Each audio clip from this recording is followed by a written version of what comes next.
A top four as stacked as any division in hockey. It's the Central Division Contenders Roundtable, and the discussion, like the division, could get spicy. This is the Locked On Podcast Network's 2024 NHL Season Preview. Your team every day. Welcome to the 2024 Locked On NHL Season Preview. In this episode, we are going to be breaking down the best of the Central Division. I'm Kimmel from Locked On Predators, and today I am joined by Chris Micieli of Locked On Avalanche. We have Harrison Lee from Locked On Jets and Joey Erickson from Locked On Stars. We are here to talk about the top contenders in the Central Division. We're going to predict who's going to win a competitive Central, if any of these four teams could fall into the bottom half of the division, and we're going to tell you the one thing that could derail the season for everyone. Before we dive into all of that discussion, want to let you know today's show is brought to you by FanDuel. Get started with $200 in bonus bets guaranteed when you place your first $5 bet at FanDuel.com. All right, frenemies, we have gathered to talk about what is coming up. And this is going to be a really competitive Central Division. I think the Central is the division a lot of people in the NHL are going to keep their eye on. And let's just get to the big question first. Let's talk about who is going to finish in that all-important top spot. And actually, Joey, I want to start with you. Dallas Stars wrapped up the last regular season, 113 points, best points total in the Western Conference. Are the Stars going to be able to repeat that at the top of this Central Division next season? Man, first off, I'm just happy the Stars are considered contenders. There was a decade there where they were just kind of, inching their way into the playoffs each season. And now they've started to find a nice young core, and they're starting to build around that. I'm pretty bullish on the Stars' chances to repeat in the Central for a few reasons. They're bringing back a lot of bodies they did last season, and I think you're only going to get improvement from guys like Wyatt Johnston, who had a huge breakout season this past year. Jason Robertson is still there. Rope Hintz, you have a solid top line. The back end, I still have some concerns about. I guess my one reservation would be, can you repeat what you did last season? Because that was the second best regular season in franchise history for the Stars. And I don't care how good you are, that's still really tough to repeat on a year in and year out basis. So they're able to do that. But the other key reason is Pete DeBoer likes to win the division. He made no mistake about it at the end of last season. He's like, we want to win it. Like, we want to try to win the President's Trophy. And they wanted home ice advantage, albeit they don't do much with the home ice advantage. They've lost 5 game ones under Pete DeBoer, but they like to go get home ice. So I think that will play into them possibly repeating. But it'll be a tough contest because, of course, yourself and the Preds, they've gotten a lot better. Avalanche are going to be the Avalanche, and the Jets are always lurking as well. So it's such a good division, and man, Dallas will have their work cut out for them. I love that the Avalanche are going to avalanche. Chris, are the Avalanche going to avalanche themselves past the Stars in the Central? And if Colorado doesn't take the top spot, who is going to take the top in the Central? First of all, I'm really jealous of the three of you because you know what your roster looks like. And the Avalanche have just two massive outliers that we don't know 100% what's going to happen with them, with Gabe Landeskog and Nichushkin, right? So even without that, they're clearly contenders, right? When you have Cale Makar, when you have Nathan McKinnon, when you have Mikko Rantanen, you're going to be in the mix.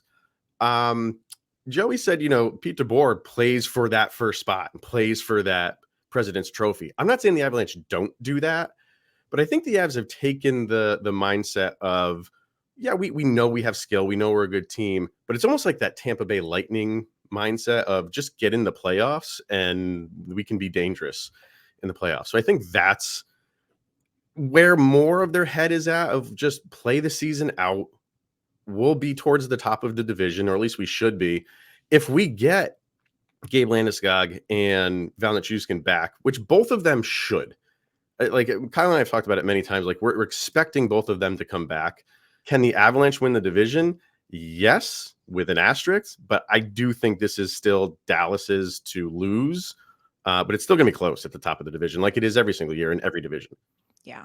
Harrison, where do you think Winnipeg is going to fall, and why are they constantly treated like the middle child of the Central Division and overlooked? Easy answer. We don't have an airport in Winnipeg, so I assume that's why. I think Winnipeg is like one of those teams that everyone sort of forgets, which is fine. I mean, it is what it is. I think a lot of us have sort of accepted that the Jets they're not the sexiest name. And you know, they don't get the big free agents like Stamkos, or they don't tend to draft top talents like Robertson or Makar. You know, all the biggest names go elsewhere. So that leaves the Jets in a weird spot. And I think this year, it's funny that Chris mentioned, being jealous of knowing what our roster looks like, and kind of. I'll say that the Jets actually maybe have even more questions at some level, because Ehlers, their top winger, is perhaps being shopped on the trade block. We don't have a second line center. The current plan is Vlad Nemesnikov, so that probably tells you that our depth is not looking great. We had, it's funny that I think we had a conversation right before everyone joined about, folks not really caring about preseason tournaments and stuff. For the Jets fans, it's actually been probably a little more salient than it's been in years past.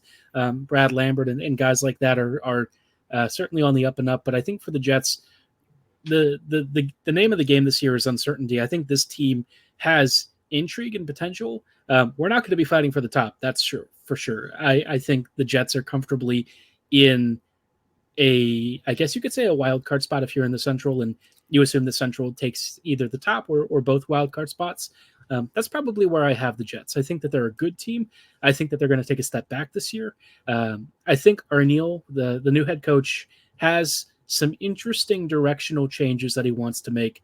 But I think whether that turns into something on the ice is still a big question. I mean, it's one thing to talk the talk, but then you actually have to walk the walk. And I guess in this case, it's skate the skate. But I think for the Jets, it's going to be a weird year. I think this year is going to take a step back, but hopefully with the knowledge that it's a year of growth and progress for the future. When you're talking about a year of growth and progress, it makes me think of the Nashville Predators, because y'all, at the end of last season, had, you said, hey, we're going to record this episode with contenders, I would have been like the 8th runner-up at Miss Universe. Like, I'm just so happy to be here. But a lot changed for the Predators, and we had a very fun offseason. Now, having said that, I have to be real and say that, Nashville, we're not going to take the top of the Central Division. If this was any other division, I think that I would lean into what Nashville could do a little heavier. But when you've got Colorado, when you've got Dallas, and you guys just can't screw up enough to give another team in the Central a chance to really battle for that top spot, this may not be the year that Nashville, beats anybody out and takes the top spot in the Central, but we are here to make it very interesting for you all after the offseason, and absolutely cannot wait. So that's our take on how the Central is going to shake up. Let's take a look and see what FanDuel thinks about how these 4 teams are likely to perform next season. These are the points over unders according to FanDuel Sportsbook. We have the Avalanche in the top spot, 104.5 points, followed by the Dallas Stars, 103.5. The Nashville Predators, 98.5 points, and the Winnipeg Jets at 94.5. So let's talk about how the numbers feel here. And do you think FanDuel has this right? Harrison, did they get you all right? That one, you probably saw my expression, was a little bit pained. I have a hard time disagreeing with the notable step back, but the big equalizer every year has been Hellebuck. That guy is just like, if you could imagine one human being like a physical like flotation device for an NHL team, Hellebuck is probably like the biggest floor raiser in the league. Sometimes it's actually been a bad thing, because like he has kind of gotten us to the playoffs when maybe we shouldn't have gotten there. Mm-hmm. But we can relate. Yeah. Yeah. Y'all know what happens when you have a Yeah. good goalie streak. And he just does it every year. So 94 feels a touch on the low side, but like I think if you have like a confidence interval somewhere of like plus or minus 6 points, I think that's probably in the neighborhood. So where we're ranked on that list, I think is probably it's fair, even if I don't want to admit it. All right. Okay. Nashville at 98.5 points. Here's what I'm going to say about the numbers of it. Nashville finished last season with 99 points, and they had one scoring line. God bless them, everyone. They had one scoring line, gotten more scoring coming in, a little bit of a change on defense. We lost Ryan McDonough, but brought in Brady Shea. So I think, you don't lose too much defensively. You still have UC Saros. He's back for another 8 years.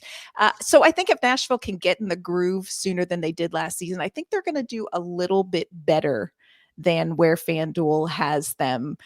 Joey, what do you think? How do you feel about where FanDuel has you guys? Yeah, if I was putting money on it, I would probably take the over, even though I do think Dallas may regress a little bit here in this next season. And one of the big reasons why is Jake Ottinger. I'm a big believer in him. I probably think higher of him than a lot of other Stars fans. And I did an episode on this over the summer, just taking a look at some of the best goalies really from my generation, like your Marc-Andre Fleury's and your Carey Prices of the world. And it seems like that fourth year, they have a huge increase in their numbers. They just jump to another level in terms of their play. And I think this could be the season for Jake Ottinger where he really locks it down in net. He came into last season with an injury and he got off to a slow start, really picked it up in that final about month and a half of the season, carried it into the playoffs. Is a full off season now. He's training differently.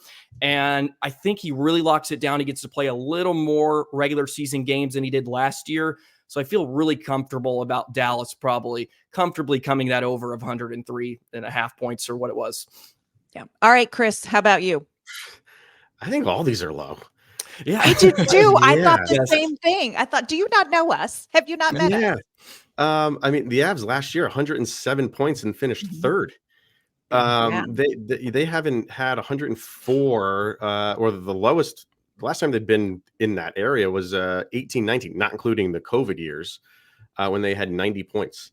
So I think all these are low. I think, I mean, if we want to say who's at the top, we kind of talked about that between the Avalanche and the Stars.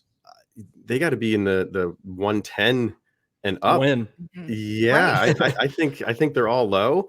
I'm terrible at betting, but I kind of feel like you put these numbers up and my they say bet with your head, not your heart. And I'm betting with my head on this of like, I got to put money down on all four of these teams to go over because I feel like you can. So yeah, I think it's kind of low. I think 104.5 for the Avs. I would take that all day long because I think they even with the two guys they were talking about, even if they don't play the entire season, I think the Avalanche get 104 points. Yeah.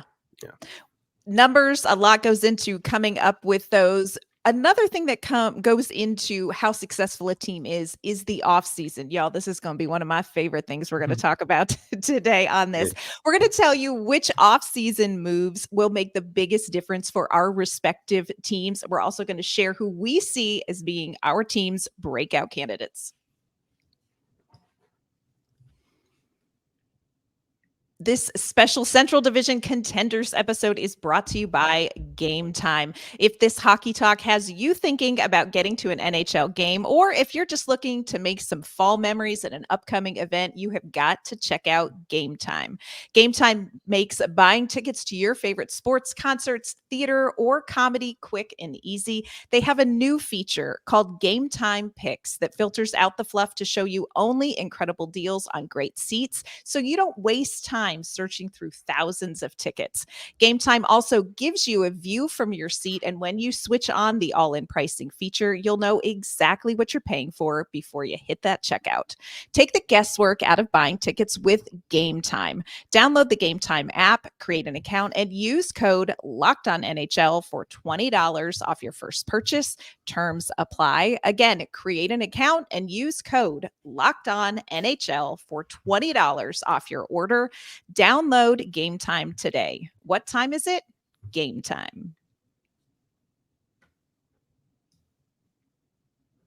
All right, friends, we know a good season starts with a good off season. So let's talk about what our teams did to get better before training camp even started. And we can also talk about how jealous you are to see Steven Stamkos in gold. Yeah, big offseason for Nashville here. We got Steven Stamkos, Jonathan Marchessault. Thank you, Joey Erickson, for Scott Wedgwood. He's actually going to be huge, I think, for the Predators. So here in Nashville, we are feeling real good about Barry Trotz and his wallet and his boldness in this offseason. I think it's going to be big. And for sure, I think our biggest impact player is going to be Stamkos. Here's what I will say. The biggest offseason decision the Predators made, though, was signing UC Saros to an extension. Because you do not get Steven Stamkos and Jonathan Marchessault to come to the Predators to try to win a cup in their twilight, quote unquote, twilight years if you do not have UC Saros in net. So while Stamkos is the biggest new toy in Nashville, I think signing UC Saros made all the difference for the Predators. So for us, keeping a guy around, biggest offseason move. Chris, when you look at Colorado, your offseason looked a little different than Nashville's. Well, yeah, you were like, for a good reason. Well, I mean, you're like, we're jealous of Stamkos. I'm jealous of the money you guys had to spend because the Avs didn't do it. They didn't have it. We knew that though. Like we knew that was going to happen in this offseason. They just didn't. They have a lot of money tied up in their core, which is fine. That's what you want.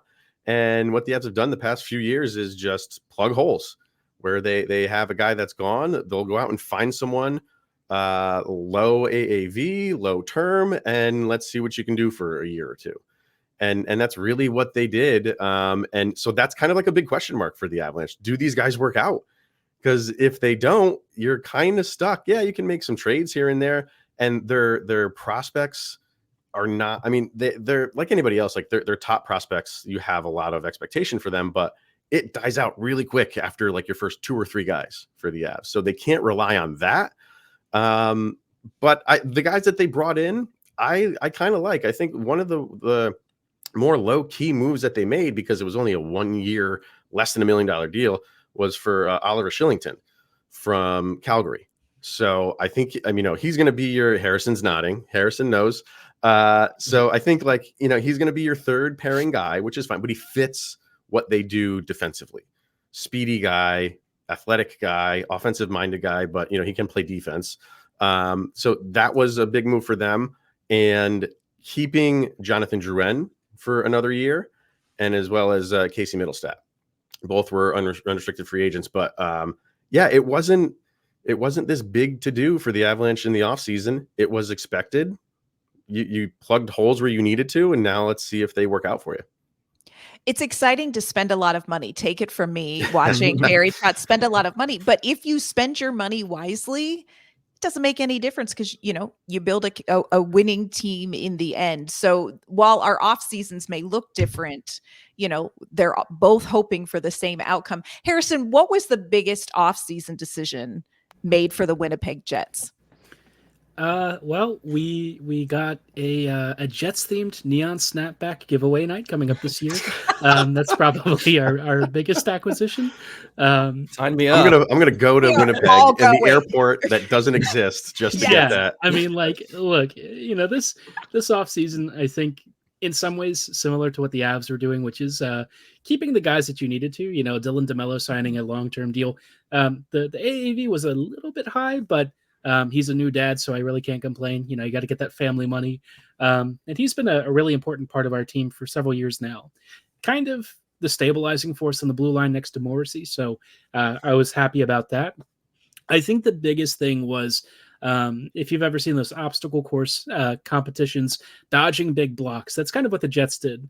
They didn't lock themselves into big money deals with Monahan and Toffoli. Lord knows they did try with Monahan.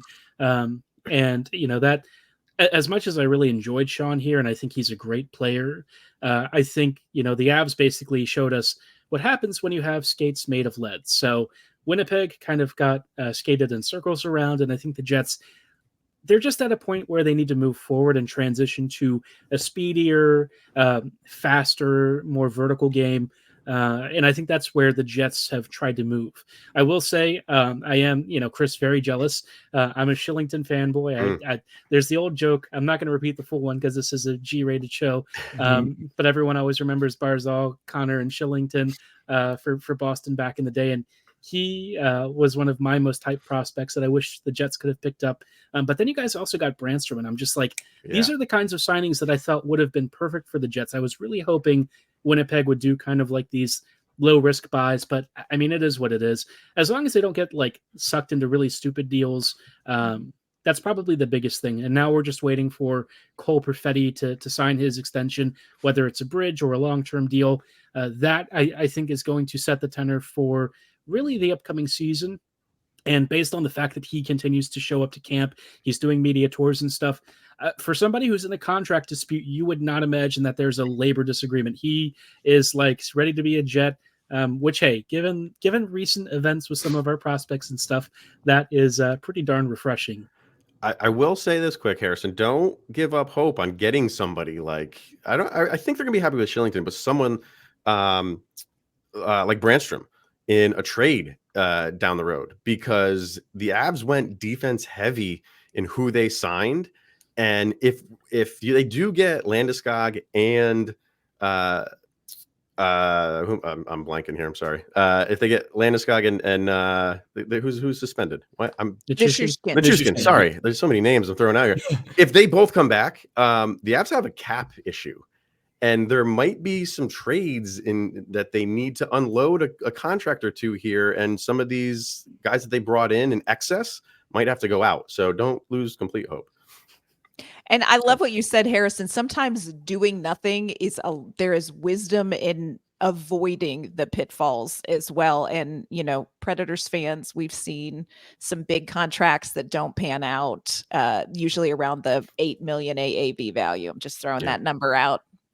Horrible number. Joey, talk to us about the Stars offseason. What's the best move made down in Dallas?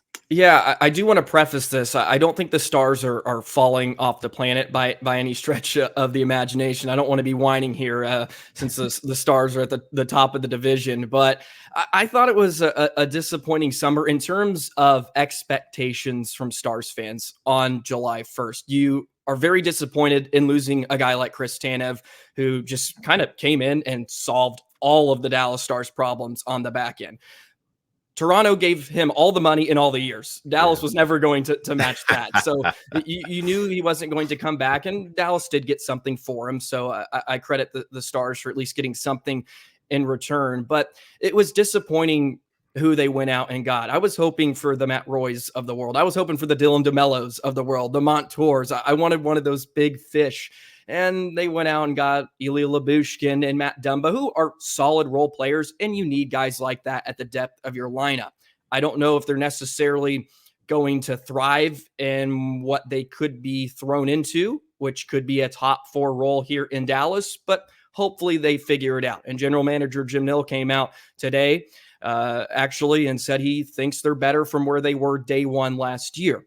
That remains to be seen. I'll say the biggest decision they made was going out and getting Casey DeSmith for a backup goaltender. Yep. They lost Scott Wedgwood, as you mentioned, and he's going to be phenomenal for UC Saros. Ottinger has been hurt in the past. They want to take some of the load off of him. Having a solid backup goaltender is huge. And Scott Wedgwood last season was an unsung hero for Dallas. He had to come in and play it over a month and a half as pretty much the solid number one since Ottinger was out with an injury. And he played admirably and was probably the reason the Stars ended up winning the division, because they just continue to churn out points with him in between the pipes. It's always important to have a tandem that can get the job done. And now Dallas has a couple of Americans. DeSmith is, not out of this world, but he's what you need in a backup. So I'm happy for that. I think that's an important decision. Let's take a minute real quick. Let's do this rapid fire. I want you guys to each give me the name. I want a name of who is going to be a breakout player for your team. Who is a name everybody else in the Central should know and will know by the end of the season? Chris, who do you have? I mean, people know his name, but as far as a breakout candidate, Casey Middlestat. Casey Middlestat. Harrison, Yep. Yes. who's going to be your breakout player? Cole Perfetti. Yeah, I mean, really like him. yeah, That's time. It's too easy. sure. I'm sorry. That one's way too easy. Yeah. Everybody's just sitting here waiting. Joey, who do you have? Who's the breakout candidate? Well, in Dallas if the Stars haven't hit enough on late round draft picks, I think this year it's going to be Maverick Bork, the AHL MVP. He's going to get his first full season. So I think, I think he's going to have a big year. Hopefully, him and Stanky get reunited and they just go to town and in the big leagues now. Can you guys suck at drafting for like 1 year, please? Like, it's really annoying how good you guys are at this, please. Oh, man. Step away from the table. Yes, it took a while. Yep. In Nashville, keep your eye on a 22-year-old named Luke Evangelista. You heard it here first. You will not hear it for the last time here as well. Look, our 4 teams were contenders last season, but we know a lot can change in 82 games. Coming up, we're going to tell you which of our 4 teams could be on the outside looking in when playoffs roll around in 2025. And we're going to tell you which team could take their place in the top of the Central. Today's show is brought to you by FanDuel, America's #1 sportsbook. For NFL fans, you can start the season with a big return. When you get a hunch in the middle of the game, you can check out the latest stats, view live play-by-play, and so much more on the same page where you place your bets. You'll also get started with $200 in bonus bets, guaranteed when you place your first $5 bet. Plus, it's not just the NFL. You can bet on with FanDuel's easy-to-use app. Of course, as the NHL season draws near, you can place bets on point total over-unders like the ones we've discussed here today. That's FanDuel.com to get $200 in bonus bets when you place a $5 bet. FanDuel, the official sportsbook of the Locked On Podcast Network. All right, frenemies, we have talked about success, but let's face the fact that in the Central Division, there is a chance that the season could maybe shake out a little differently than we think it will for our respective teams. So let's talk about which one of our 4 teams you think could drop out of the top of the Central Division. And because we are here for the spice, give us the name of the team that's going to replace them in the top 4. Joey, let's start with you. Which one of our teams is not going to make the postseason and who could take place in the top 4? Well, I maybe have to start the onslaught here, but I'm going with the Jets. Okay, I was one of those guys last season. I was a big hater of Winnipeg. I was like, they don't scare me at all. There's no way they're going to do anything in the playoffs, and I was a huge hater. I really was. I think Winnipeg may regress this season, so I'm going to go with the Jets. I like Minnesota this season to replace them. Don't know why, but I really like what they have going on. Kaprizov is Kaprizov. Brock Faber has proven himself. I think they just stay healthy enough and they don't get off to an absolute abysmal start like they did last season. I think they're going to jump back into the playoff conversation. So I like Minnesota replace Winnipeg. I'll even do the rival for you, Harrison, just to twist the knife. I just knew this was going to be a painful one. I just knew. All right, we saved it for the end. Yeah. Chris, let's see. Who do you think might drop out of the top of the Central, and who could jump in? I'm really glad Harrison kind of, said it himself early on, so I don't feel so bad. We don't want to blindside him. Yeah. So, I mean, and it's not to take away. Like, I think you guys have a goalie I would love to have. Gosh, so I'm gonna have I'd love to have that guy. And he'll keep you in the standings and up there. But at the end of the day, I think that the teams ahead of them are it's a tall mountain to climb for them. So yeah, I think the Jets do kind of bow out here. I like Utah, guys. Yeah, I really like Utah. I think there's something like they've kind of gone about this the right way in terms of roster building. And I think there's something to be said for moving out of that Arizona catastrophe and going to a city that wants them. Let's say Arizona didn't. I don't want to say that the people there didn't want them, but playing in front of more than 300 people that are rooting for you now, I think that could carry them a little bit further. I do. Is it a slam dunk? By no means it is, but I think there's going to be a lot of improvement from Utah, and they could surprise a lot of people this year. All right, Harrison, in your defense, you tell them who is dropping out of the top of the Central and who may be coming in. That's not fair. I'm giving you a chance. I'm giving you a chance. Baby. if ever there was a question that was like so Jets coded, you know how like you walk in the classroom and the teachers they single out one kid and they know everyone's going to turn around and look at him. That's kind of the Jets for this question. So I guess the natural question is, okay, assuming the Jets do get knocked out, who replaces them? I do think it's Utah, but not because I think any of the teams in the middle of the Central are that great. I think where the Jets kind of sit is in that mushy middle. These teams like Minnesota, Utah, they're decent.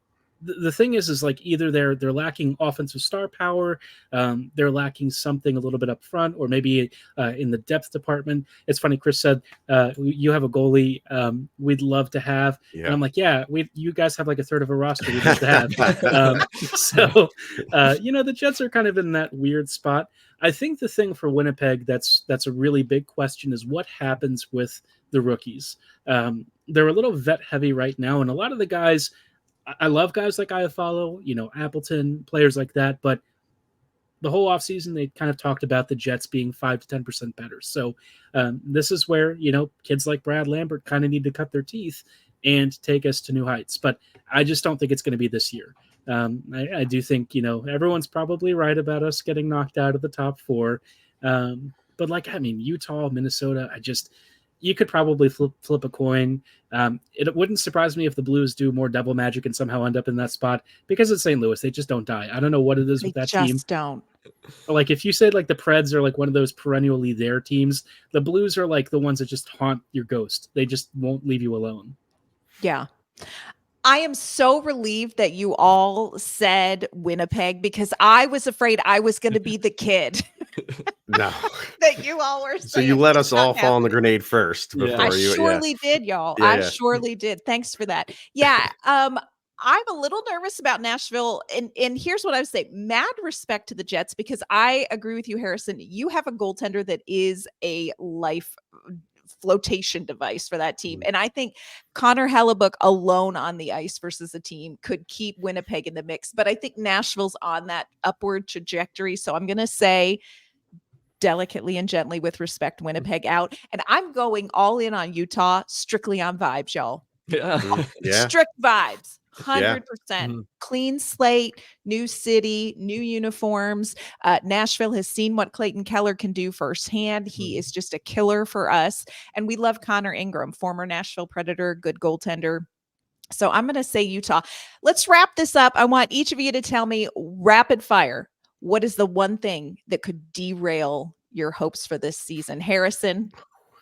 Injuries. If we have like even a single injury, it's not going to be a fun time. But hey, you know what? Maybe we finally get like a lottery pick again. We always pick in like the middle of the pack, so that kind of explains why the Jets are where they are right now. How about you, Chris? What could derail the Avalanche this season? The depth not working out. And then they become just a very top-heavy team. And if Val Nichushkin does have another slip-up, he's suspended for a full year now. And that's not good. So those two things could quickly turn the tide for the Avalanche. Yeah. Expectations high for Dallas, Joey. What could change that? Yeah, not a lot of questions up front for the Stars. It has to be the defensive offseason acquisitions. If Lyubushkin and Dumba don't find their game here in Dallas, man, it'll be a tough time in front of Jake Ottinger most nights. Yeah. Here in Nashville, it's going to be straight chemistry. We're bringing in top talent. We're bringing in talent who are a little PO'd. They've got a chip on their shoulder. All of that is good, but chemistry matters. And like I say, Steven Stamkos, first time with a new team in a new city. He's still trying to find the ketchup at Whole Foods.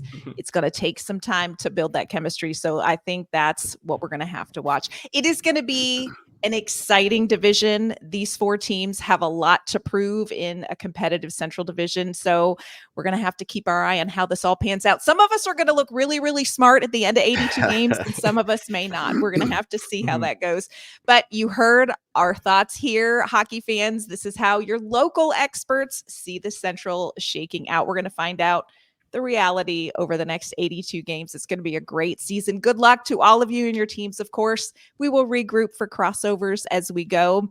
Want to thank everyone for making this episode of the 2024 Locked On NHL season preview your first listen today. For your second listen, catch the rest of the Central Division insight and every episode of the 2024 Locked On NHL season preview on Locked On NHL on YouTube or wherever you get your podcasts. Part of the Locked On Podcast Network, your team every day.